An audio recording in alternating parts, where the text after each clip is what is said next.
You show me. They took pictures of Babby and me. Meet 6-year-old Ellen Buckley. She seems pretty talkative, doesn't she? Did you take a picture now of Helen?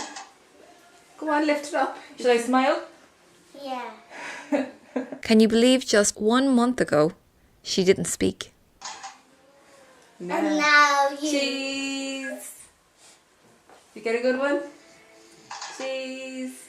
All because of a little piece of skin underneath her tongue, commonly referred to as a tongue tie. Flour?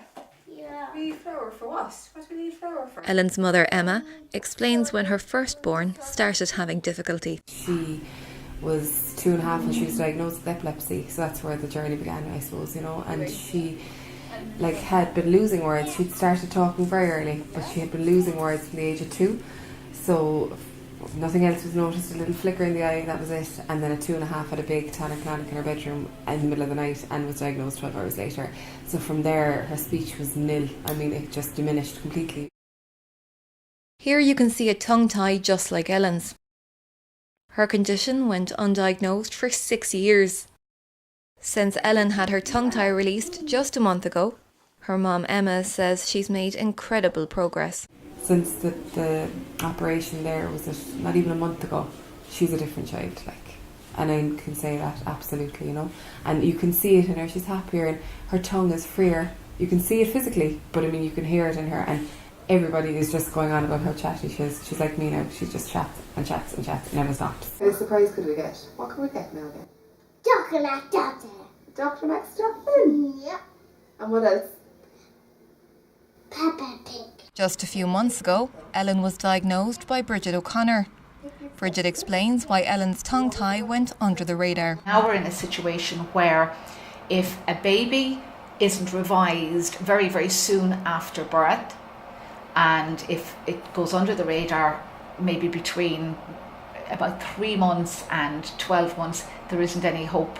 Bridget says if tongue tie isn't found early, it may not be diagnosed at all. You know, very, very few people are revising tongue ties now in this particular age group. So it makes it more difficult. This is Pauline Lamb and her 6-week-old son Connor. They've travelled from Waterford today to attend a tongue tie clinic here in South Tipperary General Hospital. Pauline explains what the most difficult part of her tongue tie journey has been so far. I suppose it's watching him being uncomfortable and knowing that I can't do anything about it. That's the hardest. I can cope with lack of sleep. I can cope with holding my baby. I can cope with doing all of those things. But it's watching him and he's just struggling, grunting and groaning, and he just has so much air inside him. Being a mother, all you want to do is for them to be happy and healthy. And if this is something that I can do to make him that way, then I'm happy enough. On there, is that right? Yeah. Pop him up like that. Now it's time for Connor to have a short tongue tie release procedure, which will change his life. The procedure is called a frenuloplasty, and all it takes is a matter of seconds. First, Dr. Justin Roach, who's performing the procedure, applies some local anaesthetic to the area under his tongue. Then physiotherapist Kate Roach, who's assisting her husband in the procedure, swaddles Connor in a blanket in order to keep him still for the little snip which will free his tongue.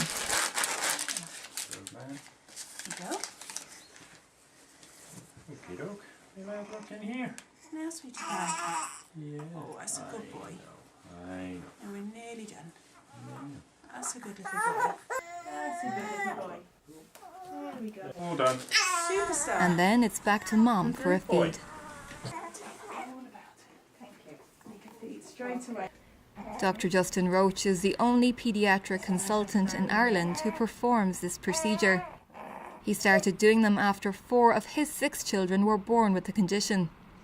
He says the level of demand for his services has surprised him. Started doing a few on the paediatric ward.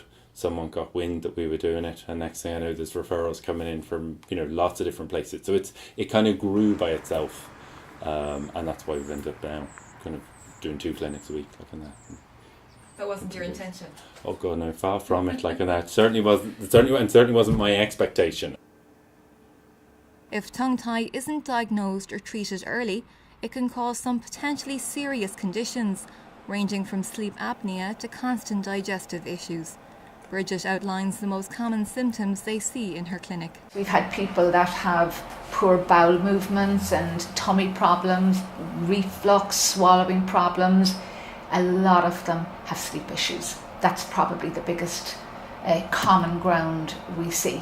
A lot of them have sleep issues because, again, if the tongue is lying on the floor of the mouth during the night when everything relaxes, the tongue has to go somewhere, and very often it's falling back into the airway.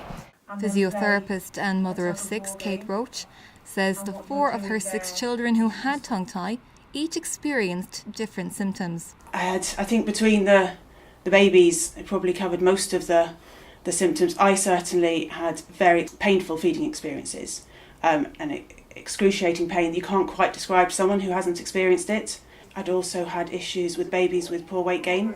Another baby had a lot of jaundice, which was linked to how we felt, he wasn't getting the volumes early on. And then, yes, we had one child who had severe reflux as well, which, looking back, we think was probably linked to aerophagia because of tongue tie. Which is when the air gets... air swallowing, because you're not getting a good enough seal either on the breast or the bottle. Dr. Bobby Gahiri is an ENT surgeon from Portland, Oregon. He's an expert in tongue tie and has treated many babies and children over the years.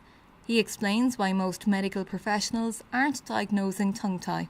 We don't educate our doctors properly. And then there's a big ego component, because what people like me are telling most of the doctors of the world is, you don't know what you're talking about. And that's a hard pill to swallow for a lot of people, especially people who routinely take care of babies. And to imply that somebody who's been taking care of babies for their whole career all of a sudden now isn't examining the baby properly, and that they don't understand how breastfeeding is supposed to work, is a little bit of a slap in the face, not intentionally. It's just the nature of a big paradigm shift in medicine. It's clear that this condition should be given more attention by health professionals, as early intervention of tongue tie could eliminate the risk of any health issues as a child grows. Ellen's life has been transformed by having her tongue tie released, and now her future looks very bright indeed. But now I'm better. But now you are better.